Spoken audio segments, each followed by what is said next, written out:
pleasure to interview Jacasta Berry. And I've actually just met her quite recently, but I saw her 3 times in the short time that I met. That's right. Absolutely enjoy her company. She's got an amazing story. Welcome. Thank you. Explain to me what Jacasta means in what language? Jacasta is actually it's originally classic Greek. The name was a character in one of the tragedies from the Greek classics. Oh. And so the character was the mother of Oedipus Rex. So in terms of the take on Oedipus Rex and the story of Oedipus that a lot of psychologists have paid a lot of attention to since Greek times. Right.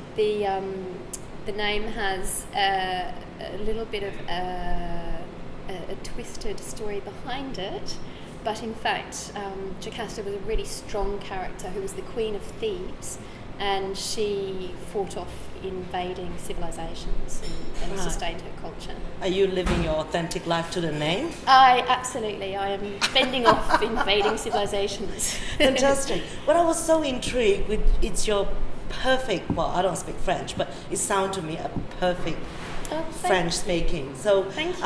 A little journey to now, what took you to Perth and journey to date? Fantastic. Well, I'm native to Perth. I was born in a small town in the country called Katanning, which apparently has an amazing hotel that has just recently opened a restored mill, I believe, that is attracting people from all over the world to come and visit it. But I was there because my father actually worked for the agricultural industry, and so I was born in a tiny little country hospital in the outback of Perth, and I remained in Katanning for 2 years, and then my family moved back to Perth, where my family originate from. But I actually left Australia when I was 7 years old, and my family moved overseas, and we lived in England and then a long, long time in France. So I lived in France from the time I was 9 years old, and I have memories of the very first day when I was enrolled in a school in France, and the building was made of volcanic stone, so the buildings were grey, and it was dark and cold, and there was not much light, and it all seemed like a black and white movie almost. And the absolute paranoia of fear of not being able to speak to anyone in language, because I had no French practice, I had no French training at all. I was a 9-year-old child, and I was panic-stricken, thinking, how am I going to survive this day and this whole year ahead of me without speaking the language? And amazingly, the next half hour from then, the fear was absolutely dissipated, because a beautiful lady came up to me, took me by the hand and said, Jacasta, you're going to be okay, I speak English. So I was very, very lucky. So you're a middle child. I'm a middle child. 3 girls. 2 sisters. Did they all had kind of like similar experience growing up, do you think, or they adapt differently? Well, it's really interesting because they are 4 years younger than me and 2 years older. So when we moved to France, it was very, very difficult for my sister, who was 2 years older, because she started the schooling at high school. So she was in the equivalent to grade 7 in Western Australia, where she had a different teacher for every single subject, and no one to sit down with her and translate all of the curriculum for her. Yes. And that was a really difficult journey for her. She ended up really struggling and had to repeat a year. Whereas my sister, who was 4 at the time, actually knew French before the school term even started, just from playing in the playground with the children in the village where we were on holiday. and actually people in the area were saying that she not only spoke French, but she spoke it with the accent of the village where we were. So it was just incredible. I think that's an amazing thing for the younger the child. Yes. The easier they absorb language as their little brains are growing so much more quickly than at a later age. So it was a very different experience for all 3 of us. Yeah, I had similar experience. Only one elder sister. When we left Malaysia to return to Hong Kong, Oh, yes. she was first year in high school, and I was only in primary, so I assimilate very quickly, and she did struggle. it's like the puberty times Yeah. and settling in and education. It's really difficult because Yeah. there are so many different things going on for a child that age, That's in right. addition to the insecurity of not being able to follow Yes. the language. Do you think those formative years define our outlook in life? Or That's a really good question. somehow? Yeah. I think they're bound to, and I think the determining factor for any person experiencing a similar challenge is what they make of it and how they respond to it themselves.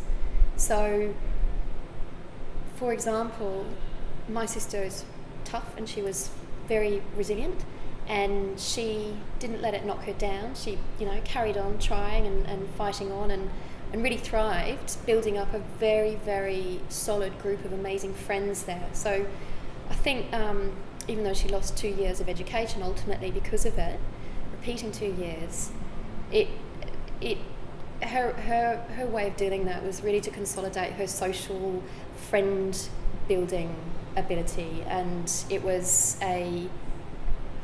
I think it was a happy time for her, even though it was really challenging. And whereas I think for me, it made me feel very, very grateful that sometimes you just land on your feet, even when things look like they might be really challenging. Help is at hand. And I think for my little sister, she didn't even know what was going on because she was just so absorbed in the process that she didn't miss a step, basically. So recently we were also talking about children, and I have children 15 years apart. Your children are also a little bit different in my age. children are 7 years apart. Yeah, so it's not a control experiment, but just our parenting style change. Yes. Our children, their way of outlook in life is completely different, isn't it? Yeah, that's so true. And I think it was almost like going back to the beginning when I had my second child. I thought that everything would be, very, very, very easy and instant. But actually I went through the same things, and my child was so different to the first one that I kind of had to go back to all of the different milestones and work out new ways of going through them with my daughter. So those are not transferable skill sets Well, for a second child. some of the basic things obviously are, but just personality makes so much of a difference, and I have two very, very different children. Yes, but also having a boy and a girl, I've got two girls, but the conversation is, one is completely just comply and do as told, the other one's constantly asking questions and redefining my instruction to her, and a bit of hustler, like pushing the boundaries. Are you finding your second one more challenging? Oh, definitely. As in stimulating conversation? The funniest thing with her was that I was absolutely determined that I would not miss a night's sleep from the moment that she was born. And the very opposite happened.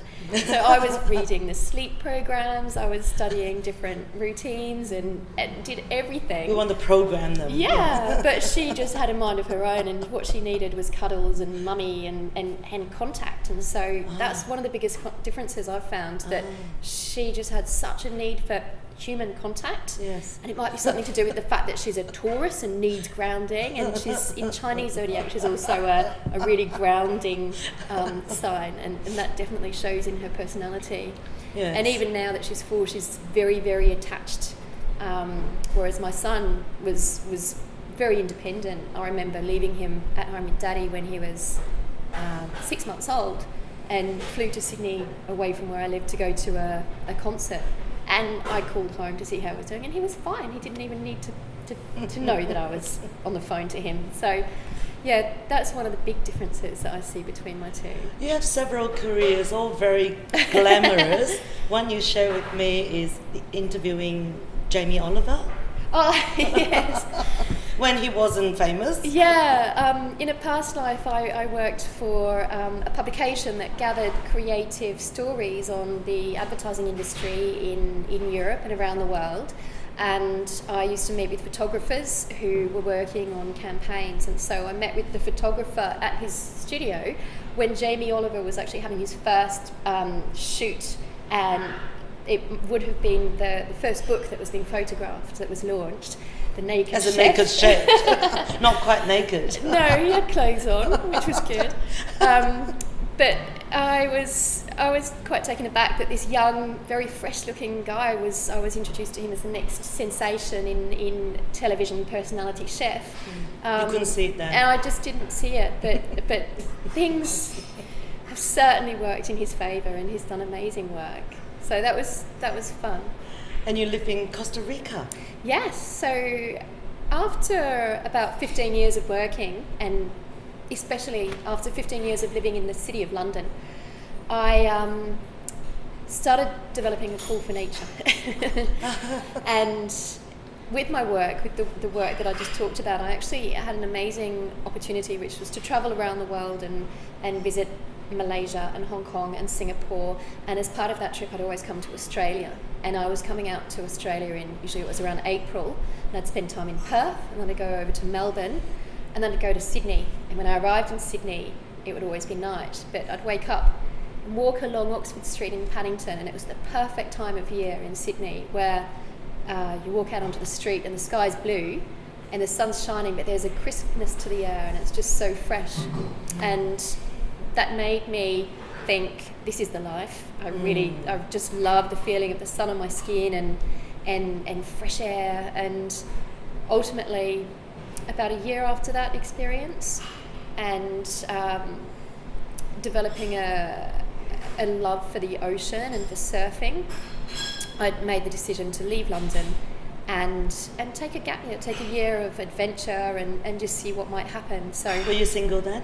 So I was with my partner, who is now my husband. So we left England. I had an apartment which I sold. I literally left with a suitcase and left everything back in the UK behind me and travelled on to Costa Rica. Do you convince him, or he's ready to go too? I think it was a mutual decision. The decision actually was hilarious. The decision was actually made at IKEA.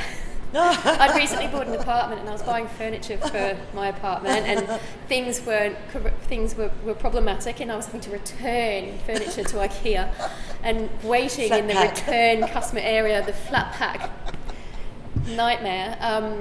I was looking through a magazine and I was just over the whole London thing, the furniture, the traffic, the whole thing. And in IKEA's magazine there was a picture of a toucan in the rainforest in Costa Rica.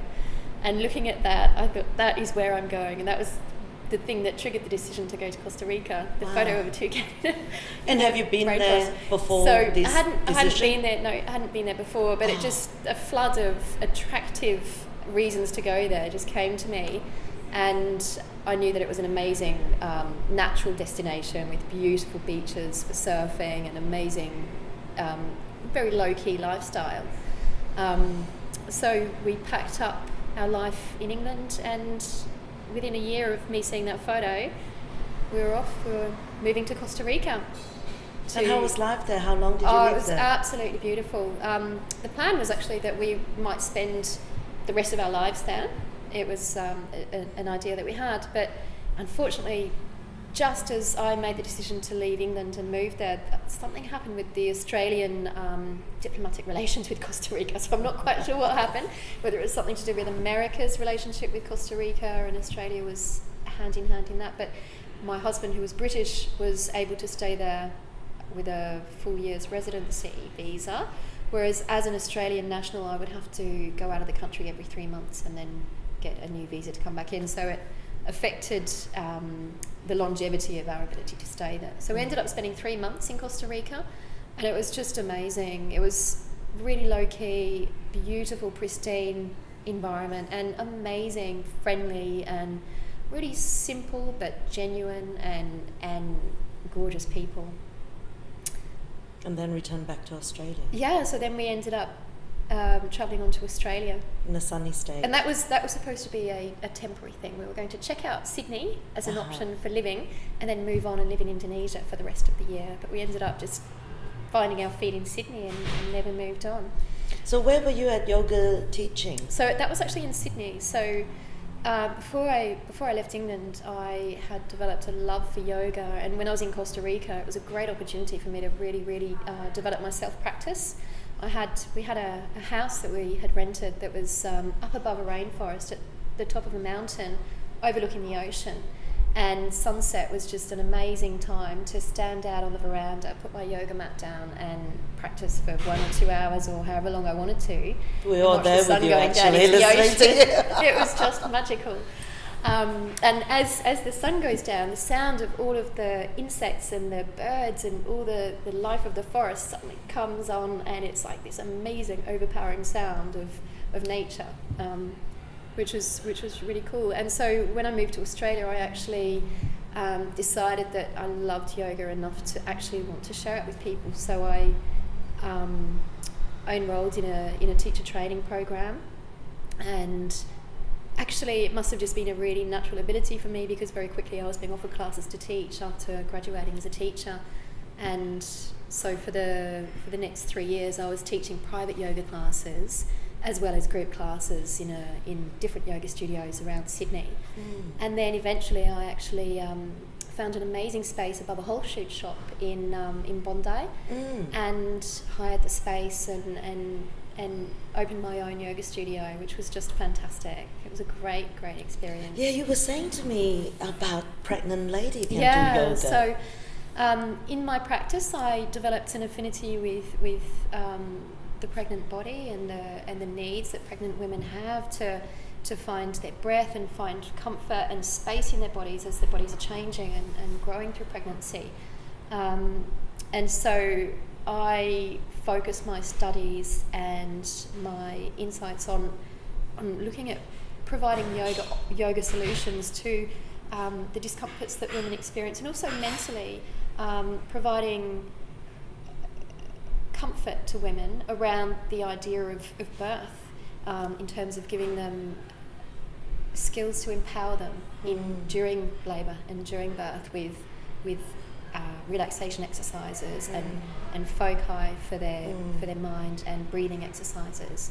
And all your journey experiences in life, you all are able to utilise it in your current position. Absolutely, it's amazing. I have an image in my mind of my life being like several threads that started off kind of in disparate places, but as my life has evolved, the threads have all started weaving a beautiful tapestry together, and everything interrelates in a magical and very effective and productive way. It's really, really been interesting. Now everyone's intrigued. What job is that? Yeah, that's right. Advertising whilst practicing yoga.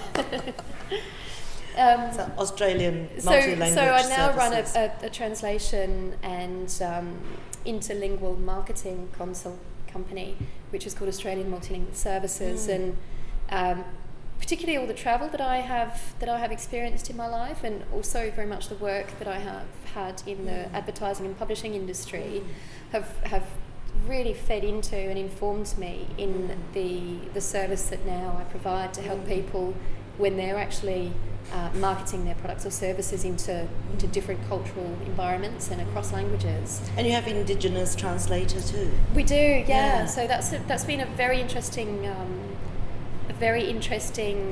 journey for me since arriving in Australia, is understanding exactly the diversity of language in Australia, and actually making connections with linguists for the languages. And it's not always easy, because a lot of the languages in my experience are more oral than written. But it's something that we spend a lot of time developing links with, and the relationship with the linguists for the native languages here. It's very important that those languages are preserved. That's right. I speak several languages as well, and people always say, how do you say that in this language? Yes. Sometimes it's not just that, because the philosophy is different. Absolutely. And your thinking, it doesn't translate directly. Absolutely. That we actually have experienced that firsthand with a land development company that wanted to publish its proposal into Aboriginal language, so that Aboriginal people could respond to the public opening for the intended to response. And what we found was that some of the words that are common in English language don't actually exist as concept for the Aboriginal language, because they aren't